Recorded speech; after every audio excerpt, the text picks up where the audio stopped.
श्री प्रभाकर गजाननराव अपस्तंभ गुरु विरचित श्रीमद भागवत महापुराणाचे साकल्य निरूपण. दिवस 47. नवमस्कंध. मुद्गलाला जुळे झाले. दिवोदास आणि अहल्या हीच गौतम ऋषींची पत्नी होती. हिचा पुत्र शतानंद, याचा नातू शतध्वान ह्याने एके दिवशी उर्वशीला पाहिले आणि गर्भगळीत झाला. त्या हिरवळीतून एक मुलगा एक मुलगी उपजली, ती म्हणजे कृपाचार्य आणि कृपी. यांचा सांभाळ शंतनूने केला. पुढे कृपी द्रोणाचार्याची पत्नी झाली. दिवोदासाचा नातू सोमक, याला 100 पुत्र झाले. त्यात सर्वात लहान पृषत, याचा पुत्र द्रुपद व याची द्रौपदी. दृष्टद्युम्न मागे सांगितलेल्या वंशाचे हे राजे म्हणून यांना पांचाल म्हणतात. अजामेढाचा नातू वृक्ष, त्याचा पुत्र संवर्ण. या संवरणाचा विवाह सूर्याची कन्या तप्तीबरोबर झाला. त्यांच्या मुलाचे नाव कुरु होते. या कुरुच्या वंशाचा विस्तार इथे सविस्तर वर्णन केला आहे. यातील एक बृहद्रथ, याला त्याच्या दुसऱ्या पत्नीपासून 2 तुकडे झालेला पुत्र जन्मला. त्याला रानात फेकून दिले. तेव्हा जरा नावाच्या राक्षसीने त्याला जोडले, तोच जरासंध. ऋषाचा पुत्र दिलीप, दिलीपाचा प्रतीप, प्रतीपाचे 3 पुत्र देवापी, शंतनू आणि बाल्हिक. देवापीला राज्यभोगाची इच्छा नव्हती, त्याने वनगमन केले. शंतनूने राज्यकारभाराची सूत्रे हातात घेतली. हा शंतनू पूर्वजन्मी महाभीष होता. त्याच्याकडे एक अद्भुत शक्ती होती. कोणत्याही होद्धाला त्याचा स्पर्श झाला की तो तरुण होत असे, म्हणून त्याला शंतनू असे नाव पडले. शंतनूचा ज्येष्ठ भ्राता अद्यापि योग साधनेत आहे. कलियुगाच्या अंती आणि सत्ययुगाच्या प्रारंभी हाच पुन्हा चंद्रवंशाची स्थापना करणार आहे, अशी भागवतात ग्वाही आहे. शंतनूच्या लहान भावाला बाल्हिकाला सोमदत्त आणि सोमदत्ताला भूरी, भरीश्रवा आणि शल नावाचे पुत्र झाले. शंतनूला गंगेपासून भीष्म, देवदत्त नावाचा पुत्र झाला.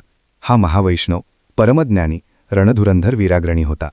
शंतनूला सत्यवतीपासून 2 पुत्र झाले, चित्रांगद आणि विचित्रवीर्य. यापैकी चित्रांगदाला चित्रांगद नावाच्याच गंधर्वाने मारले. सत्यवतीला शंतनू विवाह करण्यापूर्वी पराशर ऋषींकडून कृष्णद्वैपायन व्यासांची प्राप्ती झाली होती. श्री व्यासांनीच श्री शुकाचार्यांना भागवताची शिक्षा दिली. व्यासांचे इतरही शिष्य होते, पण भागवत महापुराणाचे रहस्य मी शांत आणि तद्भावानुकूल वाटल्यामुळे ते मलाच शिकवले. अर्थात महर्षी व्यासांनी सृष्टीच्या उत्पत्तीपासून त्यांच्या वंशाचा इतिहास आणि कौरव पांडव श्रीमद भागवताचे केंद्रवर्ती जगतकारण श्रीकृष्ण यांचा वर्तमान स्वयंप्रज्ञेने ग्रथित केला. शंतनूच्या विचित्रवीर्य या पुत्रासाठी भीष्मांनी काशीराजाच्या 3 कन्यांना जिंकून आणले.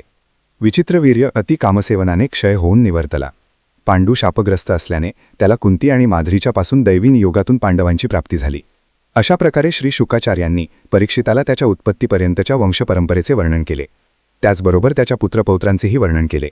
जनमेजय वगैरे परीक्षिताच्या मुलांचे वर्णन हे भविष्यकथनही आहे. हे त्रिकालदर्शित्वाचे निदर्शक आहे. यदुवंशाच्या वर्णनात बळीराजाचे अंग, वंग, कलिंग, सुहिय, पुंडू आणि आंध्र या 6 पुत्रांनी वेगवेगळ्या दिशांना आपल्या नावाने देश वसविले. विदर्भ वंशाचे वर्णन करताना अक्रूर, सात्वताचा पुत्र अंधक, आहुकाचे देवक आणि उग्रसेन हे पुत्र होत. देवकी आणि तिच्या 6 बहिणींशी वसुदेवांचा विवाह झाला. कंसाच्याही 5 कन्या होत्या. त्यांचा विवाह वसुदेवाच्या लहान भावाशी झाला होता. शूरसेनाच्या 10 पुत्रांपैकी वसुदेव याच्या जन्माच्या वेळी नगारे दुदुंभी यांचा नाद झाला, म्हणून त्याला अनकदुदुंभी निनत. शूरसेनाचे मित्र राजा कुंतीभोज निपुत्रिक होते, म्हणून त्यांना शूरसेनाने आपली कन्या पृथा दत्तक दिली. त्यामुळे तिचे नाव कुंती असे पडले. वसुदेवाचा पुत्र आपल्या महापुराणाचा महानायक श्रीकृष्ण, कुंतीचा भाचा. कुंती त्याची आत्या होय. सुभद्रा ही वसुदेवाचीच कन्या होती. वसुदेवांच्या 6 पत्न्यांचा उल्लेख यापूर्वीच आला आहे. रोहिणीपासून बलराम इत्यादी पुत्र झाले.